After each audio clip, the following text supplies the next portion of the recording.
आज का हमारा लेक्चर पुराने लेक्चर की कंटिन्यूटी पर मबनी है, जिसमें हमने इंडक्टिव रिएक्टेंस के बारे में पढ़ा था। और आज का जो हमारा डिस्कशन है वो actually power loss in an inductor पर मबनी है।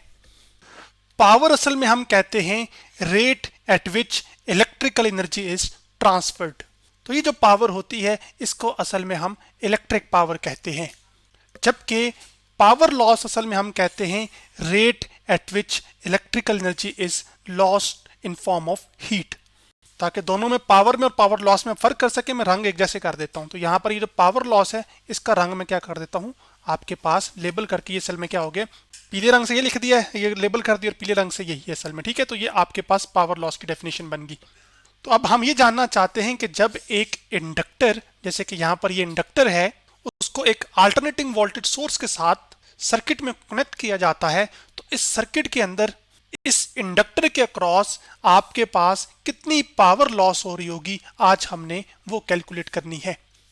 तो जो करंट असल में आपके पास यहाँ पर फ्लो होता है वो एक्चुअली आपके पास साइनोसाइडल करंट होता है। तो जो आई ऑफ टी है, जो कि चार्जेस के फ्लो की वजह से होता है करंट, और यहाँ पर ये अल्टरनेटिंग करंट से मकसद या मुराद ये है कि ऐसा करंट जो कि अपने मैग्नीट्यूड और पोलैरिटी वक्त के साथ क्या करे, तब्दील करे, जिसमें आई एम एक्चुअली आपके पास मैक्सिमम करंट है, जबकि साइन ओमेगा टी ये वो वजह है या ये फैक्टर है जिसके साथ ये करंट एक्चुअली चेंज हो रहा होता है। जैसे कि इस ग्राफ में आप देख सकते हैं जो कि करंट टाइम का ग्राफ है, तो ये जो आपके पास टाइम के साथ करंट का चेंज होना है, ये एक्चुअली आपके पास, और उसका पोलैरिटी के साथ भी चेंज होना है, वो असल में क्या कहलाता है, अल्टरनेटिंग करंट। और इंडक्टर एक सर्किट एलिमेंट है, और इंडक्टर की एक प्रॉपर्टी होती है इंडक्टेंस की, जो कि रेजिस्ट करती है चेंज इन करंट को, और इस इंडक्टेंस को हम लेबल करते थे सिंबल एल के साथ। अब वक्त के किसी भी लम्हे पर ये जो इंडक्टर है ये कितनी पावर कंज्यूम कर रहा है, इसको हम लिख सकते हैं पी ऑफ टी, जो कि बराबर होगी आपके पास voltage at that particular instant of time, उसका प्रोडक्ट किसके साथ, करंट के साथ, जो कि उस खास टाइम पे करंट की एक वैल्यू होगी जिसको हम आई ऑफ टी कह रहे हैं। और वो आई ऑफ टी आप टाइम की डिफरेंट वैल्यू सब्स्टिट्यूट करने से आप इसको क्या कर सकते हैं, हासिल कर सकते हैं।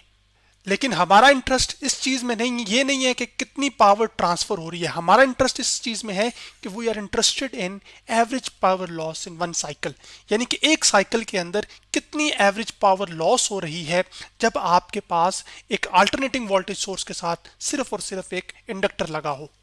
जैसे कि आप यहां पर देख सकते हैं, एक साइकिल से मुराद असल में यह है कि एक पॉजिटिव हाफ साइकिल और एक नेगेटिव हाफ साइकिल मिलके एक साइकिल बनाते हैं। तो यहाँ पर मैं समझाने के तौर पे कह सकता हूँ कि ये हॉरिजॉन्टल एक्सिस पे मैंने टाइम को प्लॉट किया हुआ है, जबकि जो वर्टिकल एक्सिस है यानी कि वाई एक्सिस, उस पर हमने करंट को प्लॉट किया हुआ है। तो ये आपके पास करंट टाइम का ग्राफ है।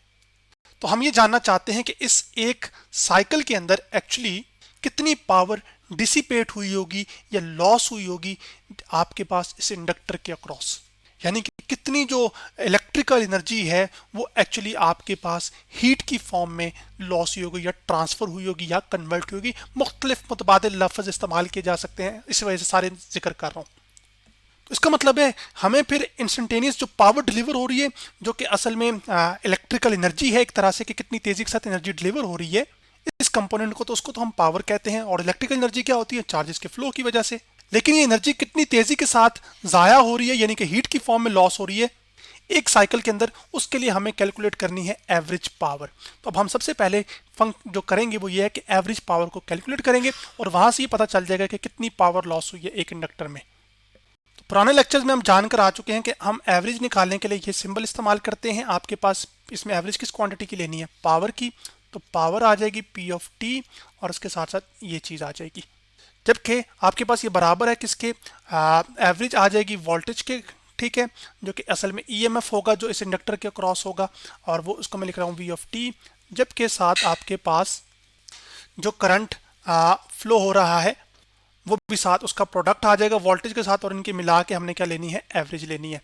अब चूंकि हमने चीज़ों को थोड़ा सिंप्लीफाई करके चलना है, तो यहाँ पर दो अल्टरनेटिंग क्वांटिटीज का प्रोडक्ट है जो कि वोल्टेज और करंट है, और उनकी एवरेज ली जा रही है। तो हम ये कर सकते हैं कि हम एवरेज का एक प्रॉपर्टी है उसका इस्तेमाल करके, जब दो क्वांटिटीज प्रोडक्ट में लिखी हो और उनकी एवरेज ली जा रही हो, तो हम उनकी इंडिविजुअल एवरेज लेके, यानी कि वोल्टेज की आलादा एवरेज ले लें हम, और टाइम की हम आलादा एवरेज ले लें, और फिर उसका प्रोडक्ट ले लें। तो आंसर दोनों नज़रियों से या दोनों तरीकों से क्या आएगा, वो सेम आएगा। ये करने से हमें असल में एक सिंप्लीफिकेशन हो जाएगी, वो सिंप्लीफिकेशन थोड़ी सी देर में आपको नज़र आ जाएगी।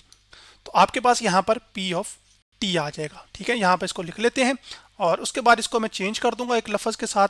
वो चेंजिंग ये है कि हम इसको बार बार ये लिखने की बजाय हम एवरेज पावर की ले रहे हैं, तो मैं इसको यहाँ पे सिर्फ लिख सकता हूँ कि PAVG, यानी कि एवरेज पावर की बात कर रहा हूँ एक साइकिल के ऊपर, और वो एवरेज पावर इस तरीके से कैलकुलेट होगी। अब जो V ऑफ T है, एक्चुअली इलेक्ट्रिकल एनर्जी ट्रांसफर हो रही है ना इस इंडक्टर को, तो इस इंडक्टर के अक्रॉस जो वोल्टेज ड्रॉप हो रहा होगा वो असल में V ऑफ T होगा, और वो हम पढ़कर आ चुके हैं कि जो वो एक्चुअली आपके पास अप्लाइड वोल्टेज होता था, अल्टरनेटिंग वोल्टेज वो बराबर होता था किसके, बैक ईएमएफ के, यानी कि जो ईएमएफ इस इंडक्टर में पैदा होगी अल्टरनेटिंग वोल्टेज की वजह से, उसको हम बैक ईएमएफ कहते हैं। और उसका एक्सप्रेशन हमने यहाँ पर ये एक्सप्रेशन निकाला था, खाली हम यहाँ पर एप्सिलॉन की जगह हम वोल्टेज रिप्लेस कर देंगे तो चीज़ें आपके लिए आसान हो जाएंगी। तो जो वोल्टेज की फॉर्म हमारे पास निकल कर आई थी या बैक ईएमएफ की, वो एक्चुअली थी Vm और cos ओमेगा t। तो यहाँ पे लिख लूंगा cos ओमेगा t। जबकि जो करंट फ्लो हो रहा है किसी भी इंस्टेंट ऑफ टाइम पे, वो तो असल में आपके पास साइनोसाइडल है, यानी कि साइन ओमेगा टी की फॉर्म में है। तो आपके पास ये आ जाएगा Im sine omega T. Cosine वाला जो करंट होता है, ये वोल्टेज होता है, उसको भी हम साइनोसाइडल ही कहते हैं, ठीक है। तो घबराना नहीं है आपने। खैर, Vm एक फिक्स नंबर है जो कि मैक्सिमम वैल्यू होगी, और Im भी फिक्स नंबर है जो कि एक मैक्सिमम वैल्यू होगी अल्टरनेटिंग करंट की। तो जैसे कि यहाँ पर अगर मैं देखूँ तो ये मैक्सिमम वैल्यू होगी। तो थोड़ा सा इसको वाजिया रंग से कर लेते हैं, जैसे कि यहाँ पर ये वाला, ठीक है। तो ये आपके पास मैक्सिमम, ये जो पीक वैल्यू है वो एक्चुअली Im है। इसी तरह अगर वोल्टेज टाइम का ग्राफ होगा तो ये Vm होगा। तो क्योंकि ये कांस्टेंट नंबर है या फिक्स नंबर है, तो फिक्स नंबर की या कांस्टेंट नंबर की जो एवरेज होती है वो वापस वही नंबर होता है। इस वजह से हम ये कर सकते हैं कि हम इस Vm को और Im को बाहर निकाल के लिख सकते हैं, क्योंकि इनकी जो एवरेज है वो असल में इनके खुद ही बराबर है। तो आपके पास आ जाएगा Vm Im, और फिर आपके पास इंडिविजुअली आ जाएगी cos ओमेगा t की एवरेज, और साथ फिर आपके पास इंडिपेंडेंटली, यानी कि यहाँ पर प्रोडक्ट में लिखी होगी, ठीक है, साइन ओमेगा t की एवरेज। अब अगर आप इस ग्राफ पे गौर करें तो ये करंट टाइम ग्राफ है और ये साइनोसाइडल ग्राफ है। तो जितना आपके पास एरिया अबव द ग्राफ है, यानी कि इस रेफरेंस लाइन से जितना ऊपर आपके पास है करंट पॉजिटिव हाफ साइकिल है, एक्चुअली उतना ही नेगेटिव हाफ साइकिल है। तो जो एवरेज है आपके पास वो कितनी होती है साइन ओमेगा टी की, वो एक्चुअली 0 होती है। इस चीज़ को मैं आपको एक और पिक्चर से भी वाज़ा कर देता हूँ। जैसे कि यहाँ पर अब ये जो लाल कर्व है ये एक्चुअली करंट टाइम का कर्व है, जबकि जो ब्लू कर्व है ये वोल्टेज टाइम का कर्व है, ठीक है। तो आपके पास लाल जितना ऊपर है उतना ही नीचे है, तो एरिया टोटल कितना आ जाएगा, 0 आ जाएगा, क्योंकि पॉजिटिव वाला पोर्शन नेगेटिव वाले पोर्शन को क्या कर देगा, कैंसिल आउट। इसी तरह ये जो ग्राफ है आपके पास ये वाला, जो कि असल में वोल्टेज टाइम का ग्राफ है, क्योंकि ये cos ओमेगा टी का ग्राफ है ना, क्योंकि cos 0 क्या होता है 1, यानी कि मैक्सिमम वैल्यू। अब इसी तरह इस cos ओमेगा टी के ग्राफ को देखें, जितना ये असल में आपके पास लेफ्ट साइड, या इसको मैं थोड़ा वाजिया करता हूँ, इधर थोड़ा नीचे लेके आते हैं फिर पूरा हो जाएगा। यहाँ पे रुक जाएं, ये इधर मैं सबज रंग इस्तेमाल कर रहा हूँ, ठीक है, उसको समझाने के लिए। अब ये आपके पास नीला जो कर्व है ये वोल्टेज टाइम का ग्राफ है, ठीक है। अब आपके पास इसका कुछ एरिया ये वाला बनेगा, कुछ एरिया ये वाला बनेगा, क्योंकि इसका एक साइकिल यहाँ पर मुकम्मल होगा ना। तो ये वाला एरिया और ये वाला एरिया पॉजिटिव है, जबकि ये वाला जो एरिया है ये एक्चुअली क्या है, नेगेटिव है।